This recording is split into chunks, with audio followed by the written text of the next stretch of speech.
Have fun.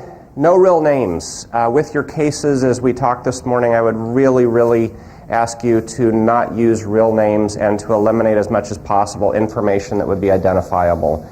I ask that because I do think that we live in a pretty small world in education and people may know each other, and it's best to be very cautious. I would just say, if it were my child, I would want you to be working hard, as I know you do, but I would also want you to be respecting the confidentiality there. So let's see. Safe and respectful environment, have some fun. What other things do we need for group agreements before we move forward? We okay? Good. All right. So talk to me a little bit about what's happened since last time. How did it go with your assignments? In a few minutes we're going to get a chance for some people to share their assignments with you. How did it go as you were doing the case studies? How did it go as you were developing your thinking functionally presentation and sharing that with others? Well, I really had difficulty pinpointing one particular behavior and then the function of that. Okay. And also the presentation, just, getting it all together and saying everything, presenting, training, and everybody kind of listened, but then there wasn't much response. It's like, yeah, I've heard this before, Yes. And then after the training session, people came up with questions that they didn't want to say during the big discussion. So I think it went okay. I think teachers will warm up when they start internalizing what we showed them, and right. They're starting to see me afterwards and talk about them. So let's take the two pieces. One, it was challenging to bring it down to a single behavior when you were thinking about it. We're going to talk a little bit more about this, but there is something called behavior class or response class. There may be multiple behaviors that serve the same purpose or serve the same function. There may also be the same behavior serving multiple functions. So when we talk about functions, we're talking about obtaining something or escaping something. Let's say that we're sitting in language arts class and the student doesn't like to physically write. And so rather than being asked to write, that student starts getting up and wandering around the room and, flicking their peers and being goofy. It may be that there is an escape component to their function, to their behavior, right? It may also be that under similar circumstances that student may pick a fight with someone. It may be that you don't see the fight happen but a couple times a year. And both of those, the fight and the goofy, flicking, wandering, off-task behavior, may both serve the same function. If that student knows that they get to escape, it's a behavior class or a response class. And so it may be that multiple behaviors serve the same function. Now let's take the same behavior in two different settings. Let's take the goofy behavior in one setting that we just talked about where it's to escape. But now let's take it in PE class. And maybe the student's looking to get attention and wants that being noticed by peers, wants to be cool, wants to be the kid that other kids are looking to. So it's possible to have the same behavior serve two different functions, and it's possible to have two different behaviors serve the same function. As we look through the behaviors, and we will talk through this more today, as we look at this though, what's important is to say, why do I think that behavior occurred? What function do I think that's serving? And once we have similar settings and similar functional behaviors, now we have something we can work together. Does that make sense? So we'll keep coming back. I just sort of wanted to run it through to get the synapses firing, but we'll come back to that one. The piece about it was challenging to share with your colleagues. I know that there are people in this room who are very capable of thinking functionally and doing functional assessment. And yet, what we're very rarely asked to do is to be coaches for our colleagues. And I think that puts many of us in an uncomfortable setting. And in fact, if you have expertise in an area, which you do, right? Your expertise is in the area of, hearing impairment issues, right? But you also, as I say that, it seems like that's the logical answer in this room, but I also know that you might have said something else. You might have said, oh, it's in neurological impairment, it's in this, it's because any one of you in this room has many other areas of expertise. And for you not to share that area of expertise means we are back to working individually. What I want to ensure is that when you leave here, you're going to go out not just trained better in functional assessment, but you are more confident as a coach to your colleagues in this one area. So let's talk about some of the things that you mentioned that came up. Number one, it's a little challenging to organize the information and how do you think functionally about behavior?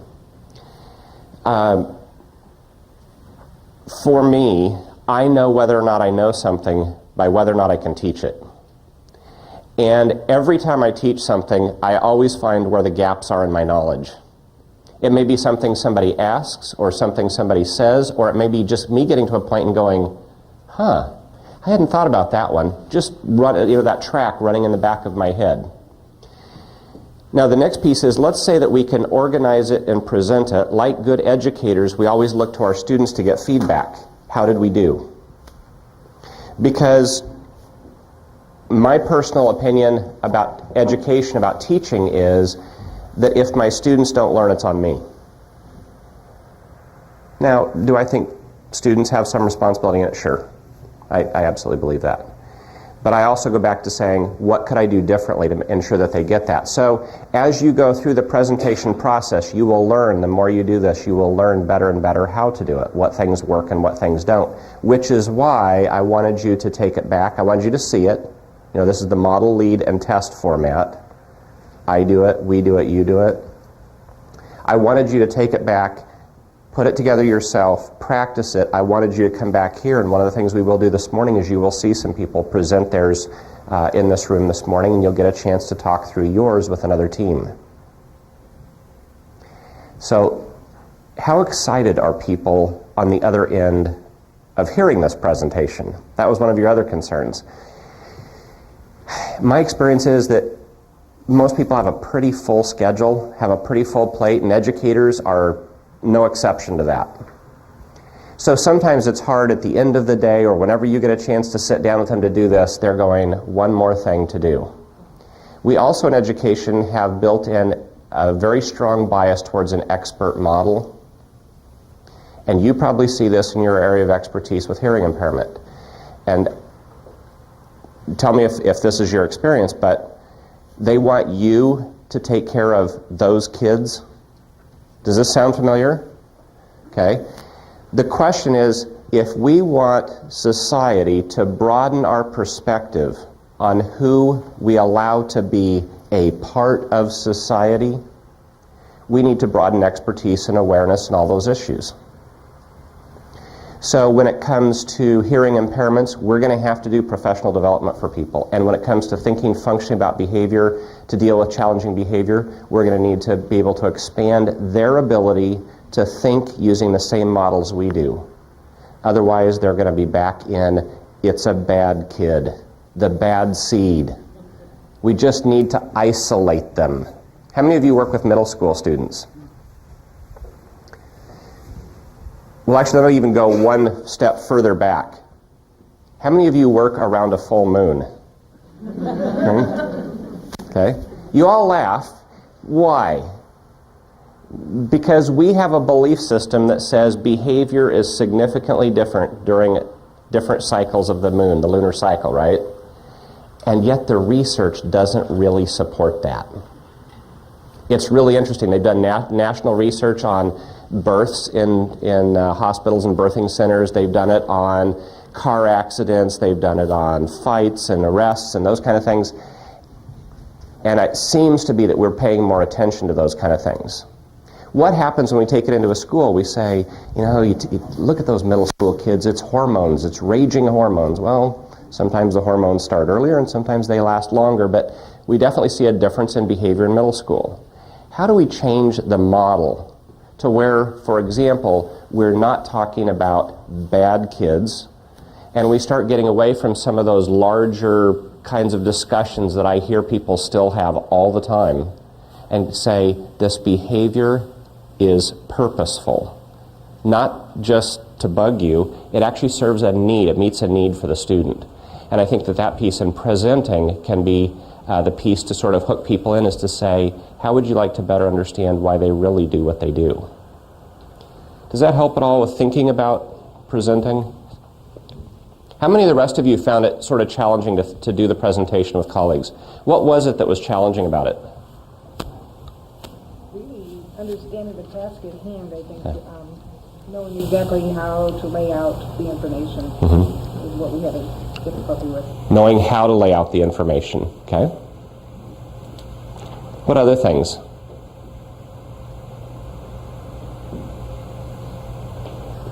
How many of you found it hard to be the expert with your colleagues? I see some people sort of nodding. Okay. How many of you found it really easy to present to your colleagues? No big deal. Yeah, there's a few in the room that's like, okay, it's not a big deal. I'm guessing that there's probably a difference in how often you present, right? Because the more you do it, the less likely it is to cause stress and strain for you. We're going to give you a chance to see some people work through their presentations this morning. What other things came up as you, since we were together last September, right? What other things came up since then? Anything else in this? Okay. All right. Well, let's just talk a little bit through what we did September 22nd. We went through a quick review on some historical, ethical, legal perspective, evidence-based versus traditional approaches, so that we had a little bit of background there, talked about programmatically providing supports, and that's a piece that's frustrating to you, because you often don't have the kind of access to creating the support systems that you'd like for yourself and your students for your program. Building infrastructure, then started talking about superstructures, presenting a case and thinking functionally about behavior. Whoops. Today you're going to get a chance, we're going to go through doing a brief review, and then we're going to get into doing a little bit of practice presentations again. We're going to do a little bit on the case presentation piece, thinking functionally about behavior. We will get into assessment in general and functional assessment and data collection. So that's where we're headed today. And we'll get into organizing that information a little bit, and then on the next session we'll get to building your behavior support plan and evaluating it. Okay? So as we went through, just a quick run through, I want to go back to some assumptions, and these will be in your first packet, the packet from the September 22nd. There's some slides here that will be in your September 22nd packet.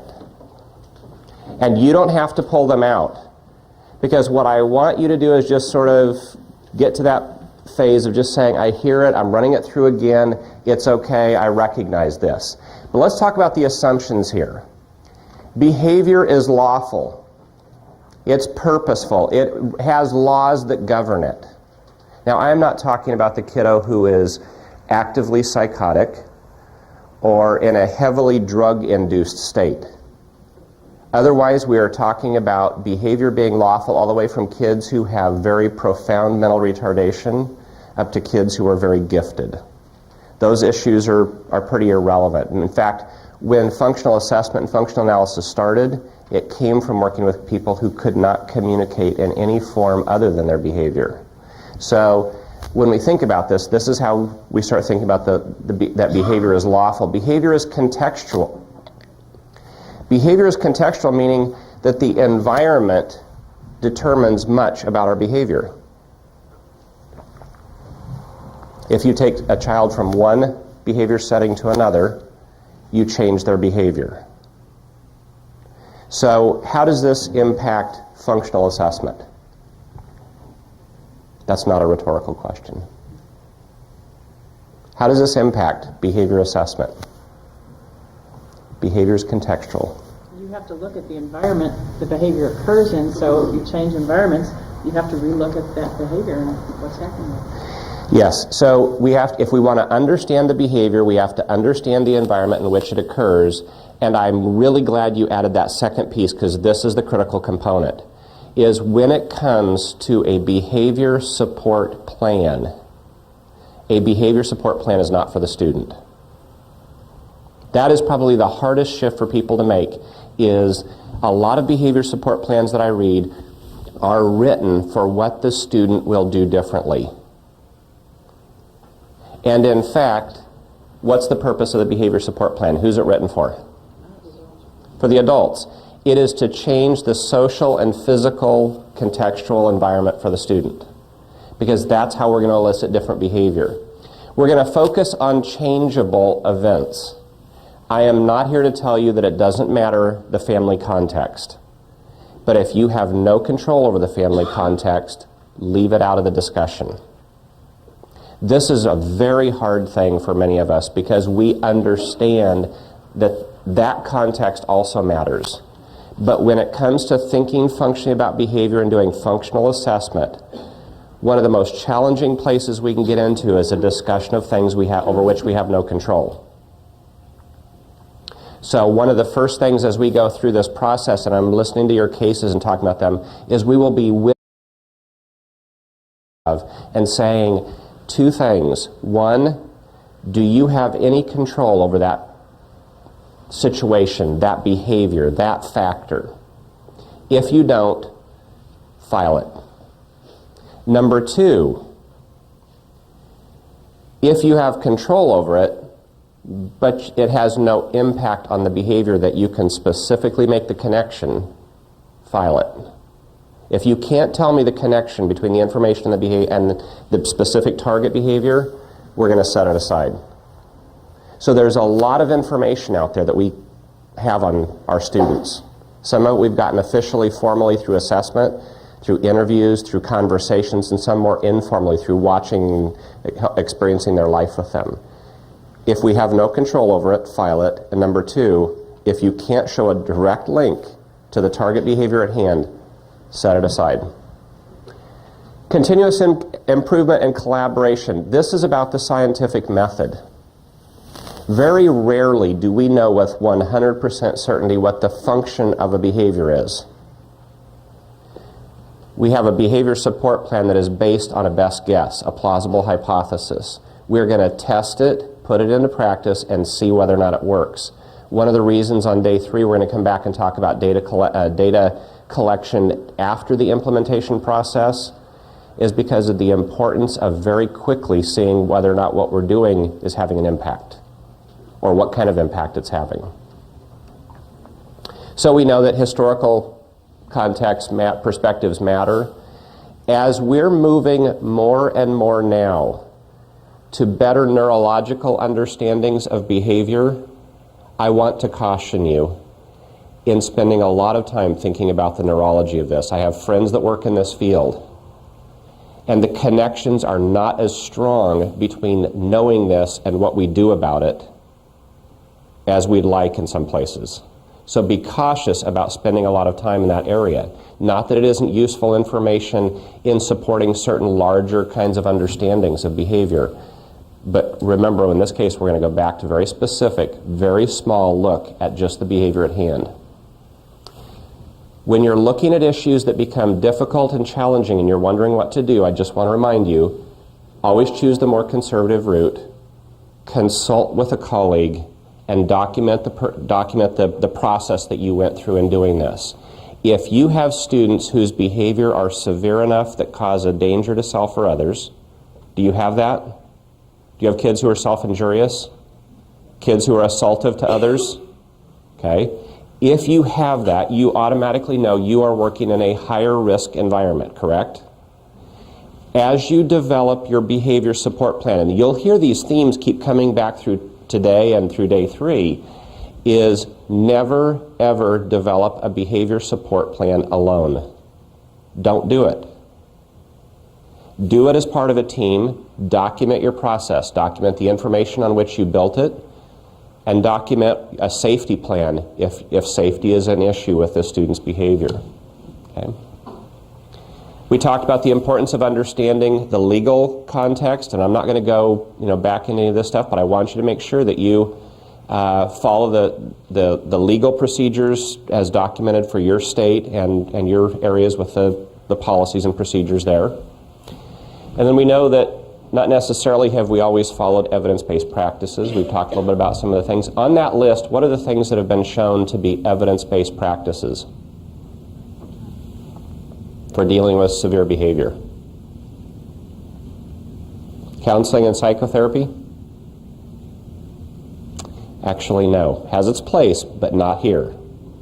When we're having this discussion, this is going to be, when I talk about that piece of going up to having discussions with colleagues, this is where we really ramp up our ability to get into some difficult discussions. And one of the reasons I'm having it is because now you can say, this isn't my opinion, somebody else is saying this. The evidence is pretty clear, and you can go into the meta-analyses of what work with severe behavior. That's not one of them. Seclusion and exclusion on a bigger scheme is not something that works. Punishment-based strategies are not typically something that works. We've had these in place. When I was in Southern California working with the kids with severe developmental disabilities, they had a system that would shock kids. They wore it on a belt, and it would release a small shock. It's like a shock collar they give to dogs, and they use them for training. And it's really not a desirable thing. It actually creates a lot of anger and frustration. On this list, medication is shown to be helpful, but I will tell you that if you do it without good change in the behavior support, in the teaching, and all those things, it is not ethical. When we use medication, we need to always make sure that it is paired with a good behavior support plan. Medication is not a behavior support plan.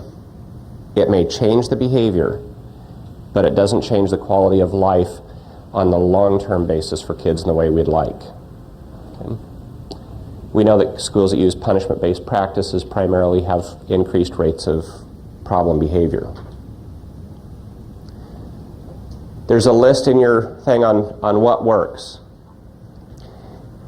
We talked a little bit about the importance of ensuring exactly what we were just talking about, of modifying the environment rather than the child.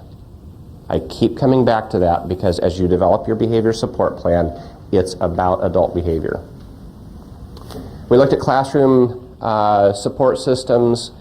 We talked a little bit about PBS, how this fits into a larger PBS framework.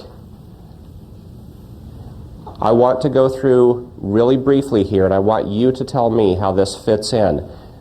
How does functional assessment fit into that first one? It's a systems approach. How does functional assessment fit with this piece that PBS is a systems approach? Do you know what that means? I want to connect back to this because I know that you have a good PBIS. I still call it PBS. You guys work to some extent, to some degree in schools that have PBIS in place. Varying degrees of in place. I understand that that's always true. When we talk about a systems approach, we're talking about people working together across systems, across environments.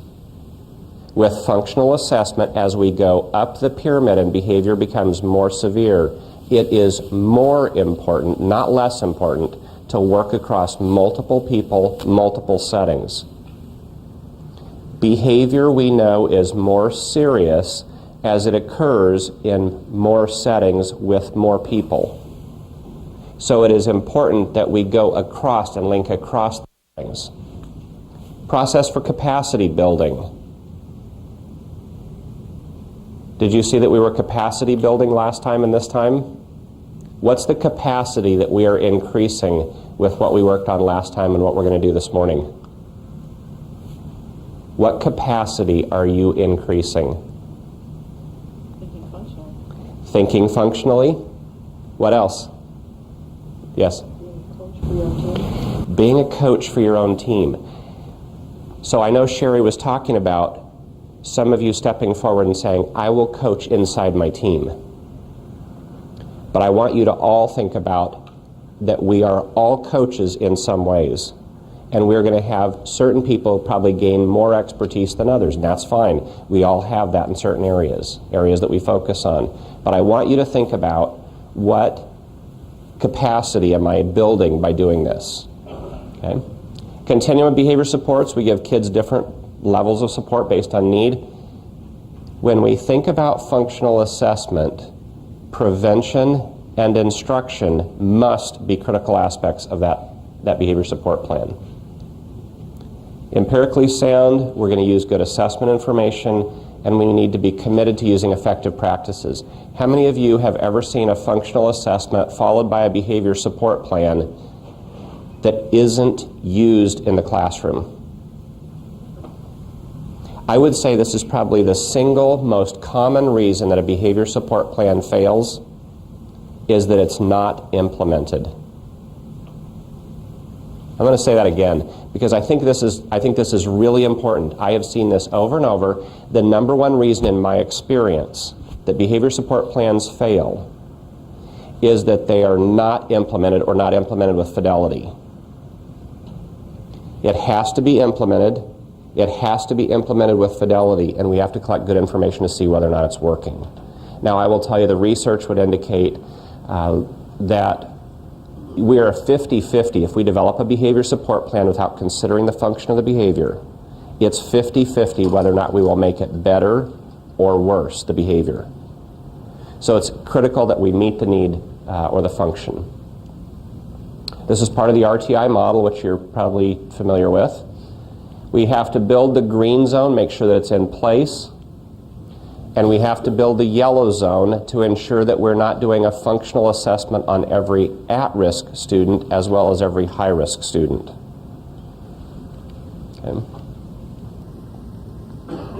Okay. You get more of what you pay attention to. Remember this one?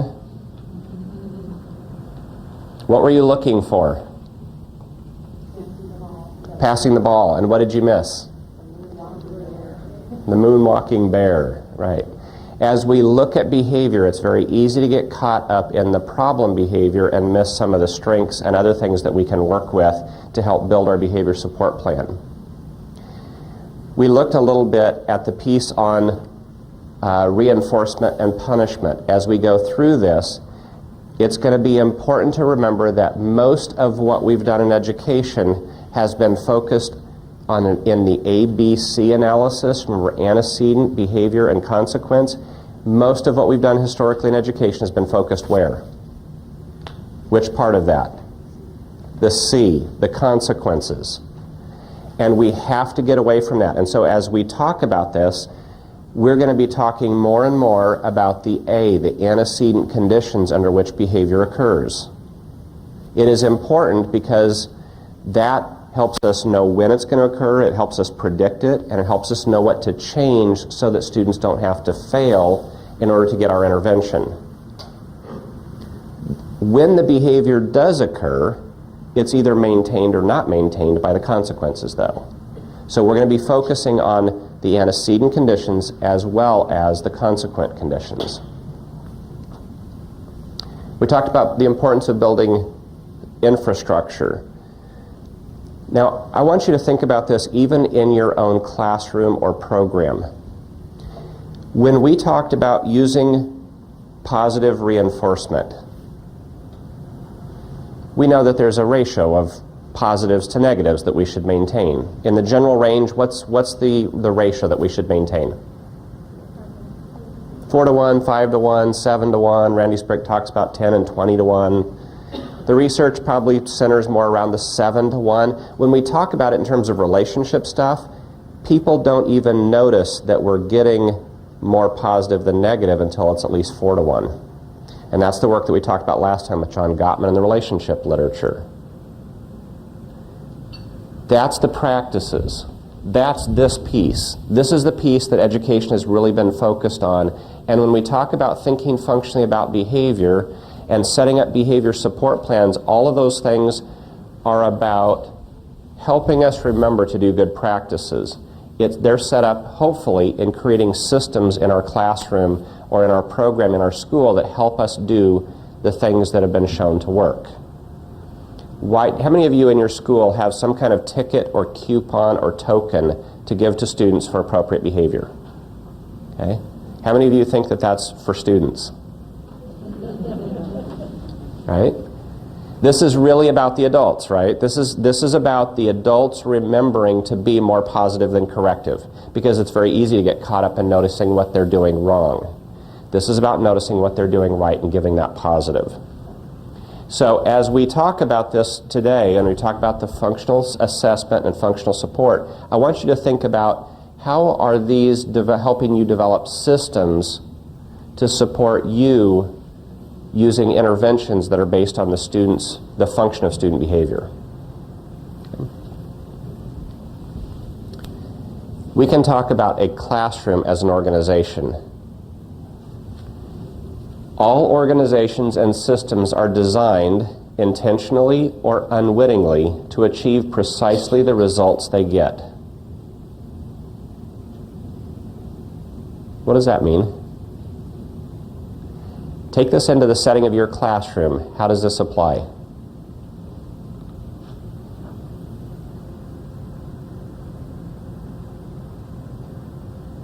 It's all right, I'm going to let you spin on that one for a second. Our classrooms, our settings, our contexts, whether intentionally or unwittingly, are set up to elicit the kind of behaviors that we see with our students. Again, could be unwittingly, it often is. But that means that when we look at this, and that it is not meant to be judgmental, it's simply meant to acknowledge a fact. That if we change the setting, change the environment, we change the outcome, we change the behavior. I'll keep going back to that because this is a critical piece underlying student behavior and the development of behavior support plans. Okay. All right. So we did a little bit about systems thinking and systems change and how to affect change. How many of you thought at all about the changes that need to be affected in order for you to have effective behavior support plans in place? How many of you have thought about that since we last talked? Yeah. What are some of the things that need to change in order for your behavior support plans to be effective? And when we look at systems change. Mindset by teachers. A mindset by teachers. Okay. If you'll let me, I'm going to walk through this because I want to go through this. This is a piece that I think as we go through this process is important. Is there a perceived need on their part to change their mindset? It works for them. It's a kid's problem. It's a kid's problem. So as we do this and we look at these issues, then the question is, if there's no perceived need for change, how might we help change their perception? Slap upside the head with you. You know what's interesting is that adults function on the same lawful system that students do, right? And I understand that from our perspective, that would feel good sometimes, wouldn't it? I get that. And that's really probably more about our needs and meeting a function for us, right? Serving a purpose for us. Can teachers escape problem behavior with our students? Sure. How do they do that? Send them to the office. Send them to the office. How else? What was it? Don't address it. It's their problem. It's the kid. It's, just look at them. You can just tell they're the bad kid, right? You had a comment. They just say, I haven't got a problem. Everything's fine. But you go in your room, go into their room, and they're pounding on the table, and then it's so hard to get them to talk. Yeah, everything's fine, but then there's this little thing. And then, you know, you can get the process going about admitting that some things bother them, you know, and they don't know how to deal with it. So really the function that you're serving is a consultancy, right? You're serving as a consultant, and as a consultant, you have very little control over contingencies in many ways in their classroom. But what we can do is change their focus a little bit and say, it's not a good idea for them to be able to leave the classroom. And in fact, we may be supporting the behavior that we're trying to discourage. We may want to talk about what's their need in this. My guess is, in most cases, teachers who don't want to talk about students having problem behavior in their classroom don't want to be seen as a bad teacher. Help me out? I think there's even more than that. Keep going. Control in my room, and if I imply, which is, you know, many times I've presented and said, there's somebody in the building that knows all the things I'm going to tell you today, but you don't talk to each other.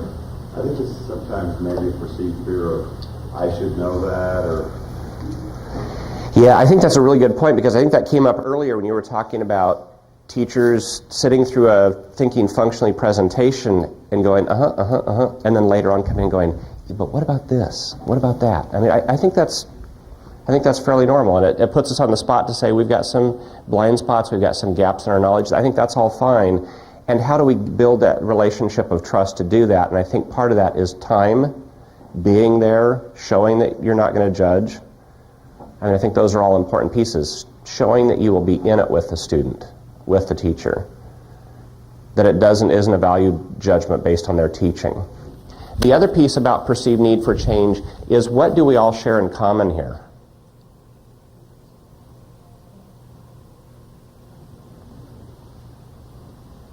I heard it. The kid. Your student's success, right? And I think if we can back up to that place, I think that that's important. So as you're going through and teaching this, say, what's their perceived need for change and how can I increase that? Develop a compelling vision. How many of you think that with your students, the teachers don't believe that things can be different? Have you seen that? That's just who they are. If they don't believe it can be different, it doesn't really matter whether there's a perceived need. Buy in through meeting needs. Keep talking with them about what their needs are, what the teacher's needs are. Because if you can't serve the function of their behavior, you're not going to be any better place than you were before. So going back to this, a behavior support plan is for the adults, but you may also need to do a separate mini FBA for your adults. I don't mean to be disrespectful, but I want to point out, if you're going to make a behavior support plan work, you're going to have to think about the functions of adult behavior. Prioritizing a few important goals, using evidence-based methods, including everyone in the training and the actions taken. Other thoughts or comments about this piece of it? Some of you are going, why is he reviewing this? We've talked about this. Yeah. I think that one thing that I've noticed is also getting teachers and staff to change their terminology from using the word consequence for what they do, which is the intervention. Yes. Because that word comes from the old school of punishment that we carry through history with us. And then when you change it to intervention, then it allows it to be positive. Yes. Yeah, I think that's an important piece of this, is the terminology leads us down whatever path that terminology comes from. And I think consequences is one of those that gets a pretty bad rap. You're right. And so in talking about, could there be positive consequences that are supporting it? And just because we think those consequences are negative doesn't mean the student does. And that gets into that piece of understanding our terminology that we talked about last time with what's the definition of reinforcement and what's the definition of punishment. By the way, what is the definition of reinforcement? Anything that increases behavior, regardless of whether we intended to or not. Definition of punishment? Just the opposite, anything that decreases it, whether we intended it or not. Okay. Other thoughts about this changing of larger, broader systems? Yeah. It seems like this parallels the struggle that a lot of schools are going through right now with RTI. Mm-hmm. Particularly, I'm watching an elementary school because I just was brought into the RTI team, struggle with how do we present this and sell this to our regular teachers. And nobody has any great ideas about how to do it. So I guess I'm also wondering, is that by design that these things look similar in terms of the challenges, in terms of particularly, I mean, a lot of it looks parallel and similar, like there's overlap, but particularly the things like perceived need for change that you have to sell. Let me see if I can separate out a couple of things in there. Is it by design that RTI and PBIS have a similar structure? Absolutely. Absolutely. The people who are working to develop RTI are also the people, in many cases, who are having the discussions about PBIS, and they're doing it in two fronts, though they're very much aware of each other. I always refer to it as RTI-A and RTI-B, RTI-A for academics and RTI-B for behavior. PBIS, if done well, is RTI for behavior. Now, there are some things that, for example, in literacy that we do better than we've done in behavior in many ways. I don't think PBS has necessarily always done the screening piece really well. We don't have some of the tools that some of the literacy pieces have. But we're working together on that to build that. And so there's no chance involved in the fact that those are being built together and developed together. Yes, that's a good point. The piece about the marketing of it, that's a piece that I've had some discussions with Rob and George and folks that started PBS and had that discussion with Zig Engelman about the literacy side of it. People who do really hard research are not usually people who are good at marketing. And the people who are really good at marketing are not necessarily really good at doing hard research, which is why you see the late night ads for "I will cure your child of any problem behavior for $19.95, no ups, no downs, no extras." The problem is that means that you're put in the position, though, that you have to sell at some level. You have to market, the doing a behavior support plan. And whether you're marketing RTI or you're marketing a behavior support plan, these are pieces that will come into play. When you're going into a classroom and talking with a teacher and you're trying to persuade them that they should keep that student in their classroom, think about this. If you're saying, "I want you to stop doing something, start doing something, do more of this or less of that," you're going to need to think in a larger framework of what's the function of their behavior. If a student misbehaves and the teacher sends that child out of the classroom and the teacher gets peace and quiet, what does office sending behavior, what function might that serve? Yeah, we function on those same kinds of things. And when the teacher goes to the lounge and sits with a colleague and says, "Boy, I'm so frustrated with this kiddo or that kiddo," and they start piling in, "Yeah, I had him last year. You won't believe what I had." What function might that serve?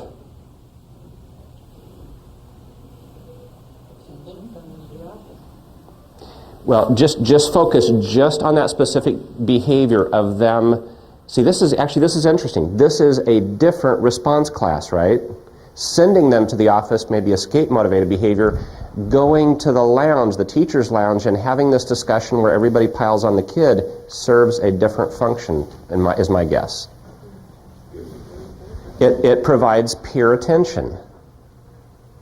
And do you see how each of those serves a different function and supports behavior that you don't want to have continue? So as we develop behavior support plans, you're needing to think about the functions of the adult behavior. I want you to broaden thinking functionally about behavior from just students to the adults. And in fact, the people who do this, there's organizational theories that are based on functional assessment, behavior analysis. And we can talk about why organizations do what organizations do. There was another question or comment.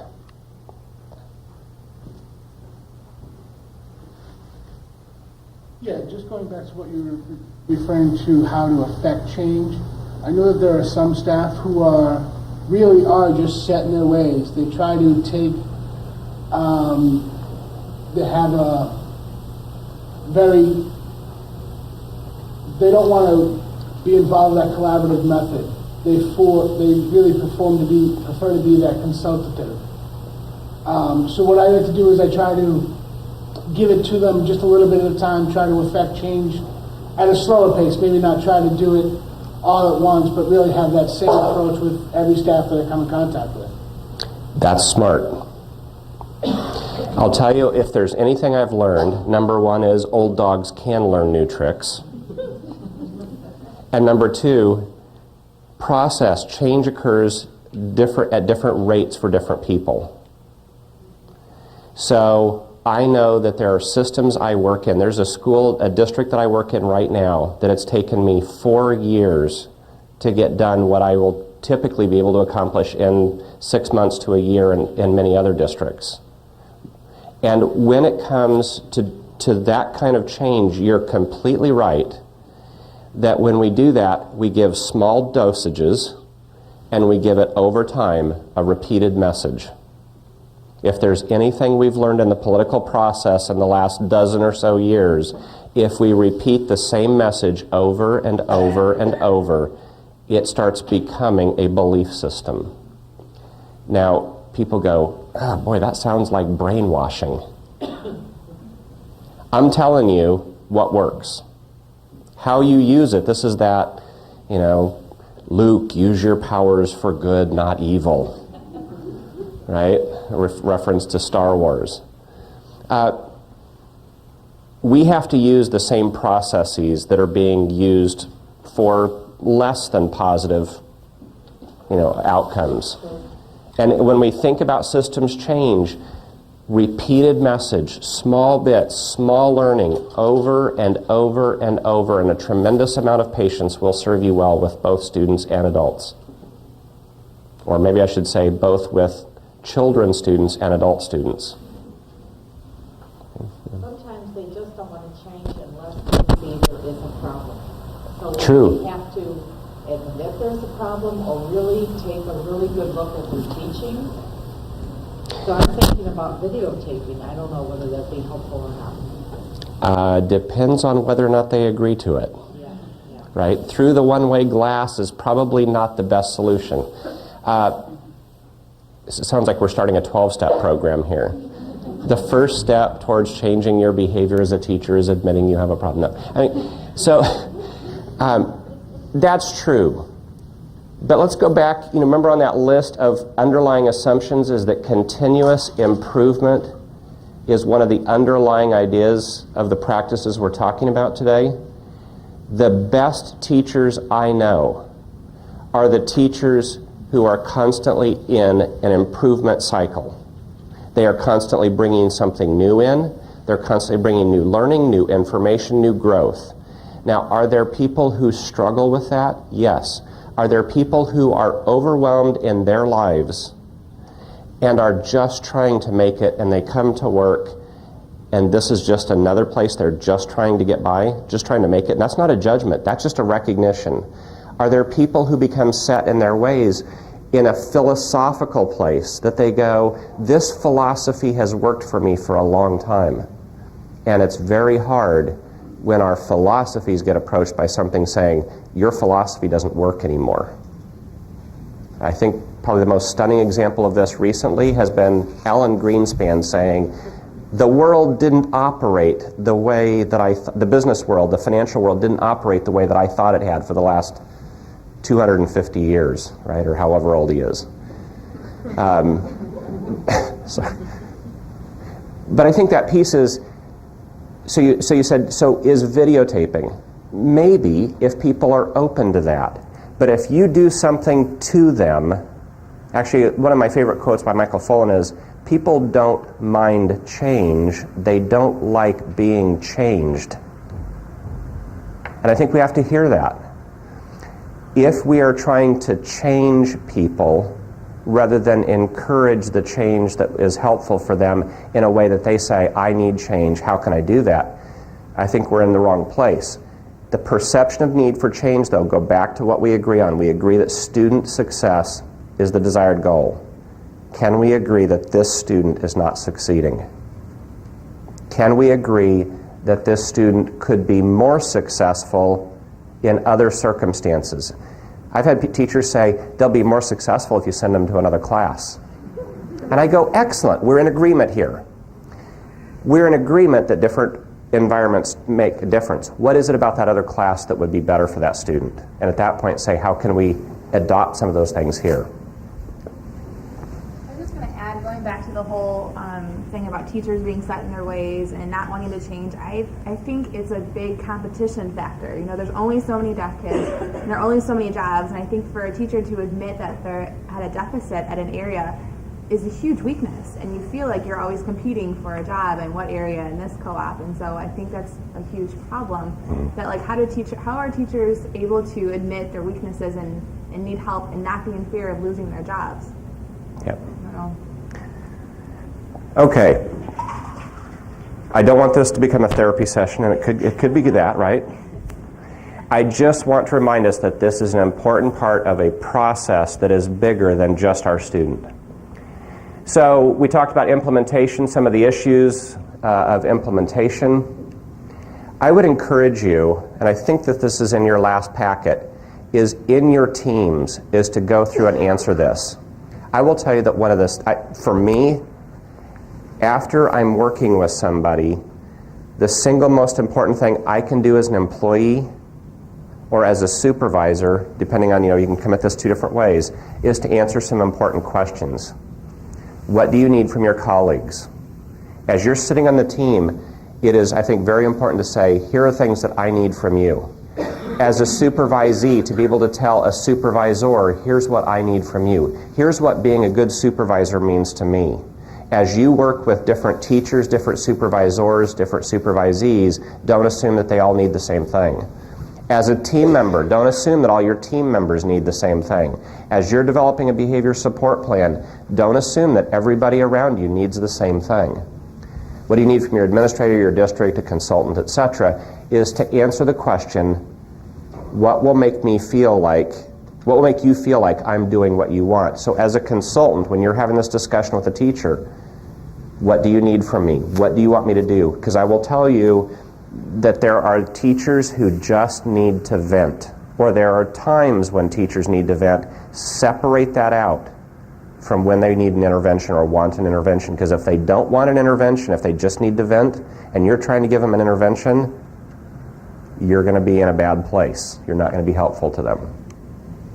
Okay, time to get us up and moving around here. Let's take a break for about 3 or 4 minutes, and when we come back, not quite yet here, but when we come back, we're going to have people presenting their cases. Here's what I would like you to do, is I'd like for each of you who have a case to present or a presentation to present, is during the 3 or 4 minute break, just come up and talk to me and we'll figure out the order. And I think I've got most of your cases. I'll just check with you. So if you've got cases or a PowerPoint to present, come up and talk to me during this quick break. When we come back from the break, we'll start having people walk through their presentations. Any questions about the task? Okay. If you're presenting, come up and talk to me right now. Otherwise, go ahead and take a break.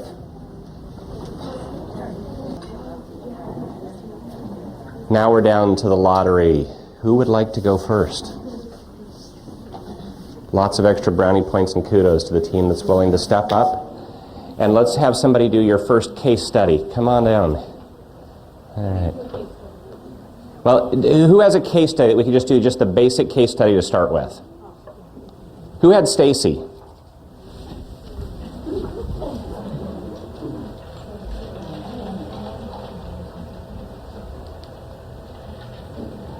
So I believe, if I'm correct, you have a packet that has each of these in it, so you can refer in your packets to these. So as we go through this, just remember that we're just keeping it really to the basics. It doesn't have to explain everything. It's just a real basic piece of it. So Jill, take her away. Okay, my student is Stacy, and she's 19 years old. She's in the 22-year-old program. She is in a classroom that is all hearing kids, and the teachers are educated in hearing kids. So the only signing that she has during the day is with her para interpreter, and then she has me 1 hour a day as her itinerant teacher. And what I am finding out is everything always happens when I'm not around. And so these teachers come and tell me about it and say, okay, fix this, make it better, and that sort of thing. So this is just the basics of what has happened with Stacy in the past. It's been going on since she has moved to this new high school, where she will physically attack other students, staff members, even an innocent bystander. If she's like walking down the aisle, she will just grab somebody and just start pulling their hair and that sort of thing.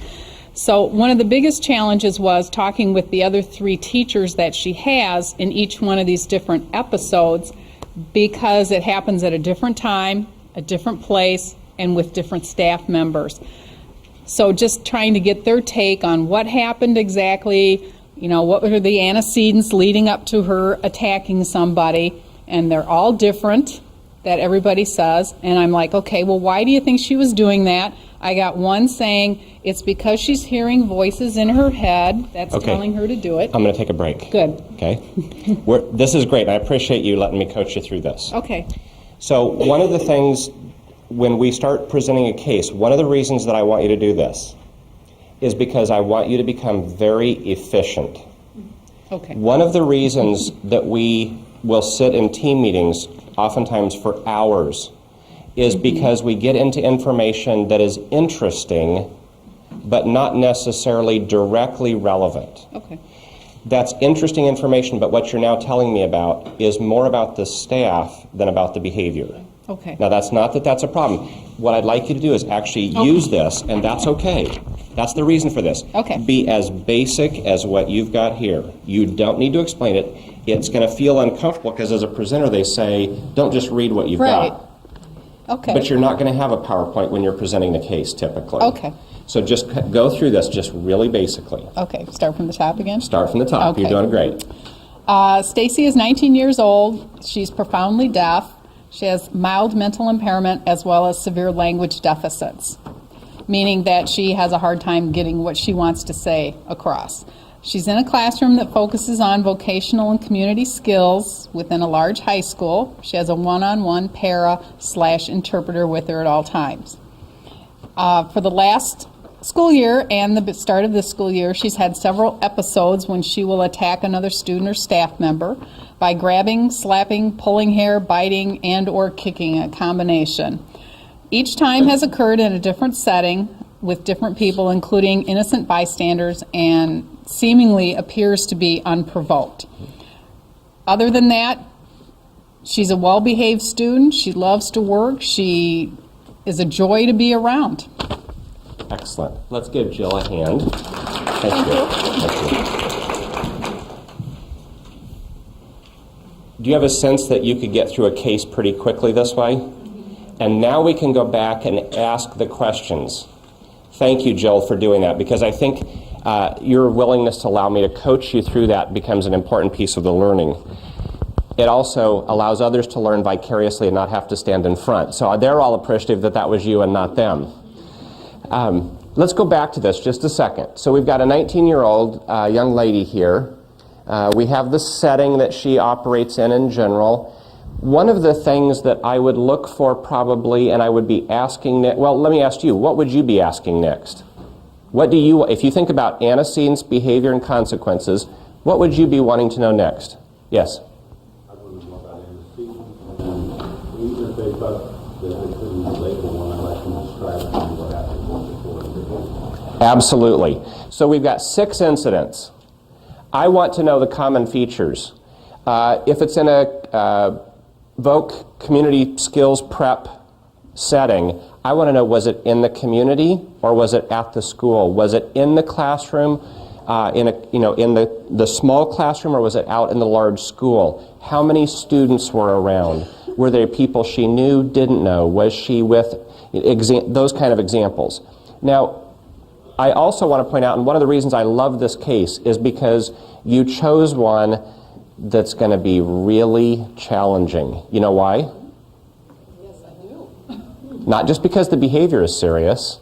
Because it doesn't happen a lot. It doesn't happen very often.